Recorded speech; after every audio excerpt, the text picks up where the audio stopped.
आपका हमेशा से एतराज ये हुकूमत पर रहा है कि हुकूमत अपोजिशन को ऑन बोर्ड नहीं लेती, पार्लियामेंट का फोरम इस्तेमाल नहीं करती। आज जब पार्लियामेंट में करारदाद लाई गई तो क्या वजह है, अपोजिशन मुत्तफिक क्यों नहीं हुई करारदाद पर? जी शुक्रिया। देखिए, जैसा कि आपके प्रोग्राम के इंट्रोडक्शन में भी आपने क्लिप्स लाए हैं, पार्लिमानी रवायत ये रही हैं कि जब भी कोई इत्तफाक राय से इशू पेश करना होता है तो हुकूमत अपोजिशन के साथ पहले मिलकर मुसवदा शेयर करती है और एक इत्तफाक राय से ड्राफ्ट एग्री किया जाता है जो फिर ऐवान इत्तफाक राय से मंजूर करती है। यही मसला, यही रवायत हमने कश्मीर के ऊपर अपनाई थी जब हुकूमत ने उस वक्त भी यकतरफा एक मुसवदा जो कि नामुकम्मल था पेश किया, अपोजिशन ने उस पर एतराज़ किया और हमारी इंटरवेंशन से वो मुसवदा बहुत बेहतर हो गया और उसमें इंडिया के कुछ एक्शंस जिनको वो नज़रअंदाज कर गए थे वो शामिल हो गए। आज भी हुकूमत ने हमारे साथ रेजोल्यूशन का मुसवदा शेयर नहीं किया और जब ऐवान के अंदर ले किया गया तो एक वजीर साहब ने आके हमारे हाथ में दिया और हमने जब उसे देखा तो उसमें बहुत सारे सुकम थे और वो बहुत ही मुबहम सी एक ड्राफ्ट थी।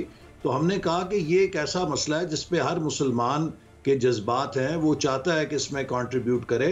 आप पूरी अपोजिशन को इस अमल से निकाल नहीं सकते, तो आप जब तक इत्तफाक राय नहीं बनाएंगे, हमारी इनपुट लेकर इस ड्राफ्ट को कंसेंसस ड्राफ्ट नहीं बनाएंगे, कैसे आप कंसेंसस कर सकते हैं? तो हुकूमत के पास इसका कोई जवाब नहीं था। फिर दूसरी अहम बात यह कि आज वजीर आजम वहाँ पे मौजूद नहीं थे।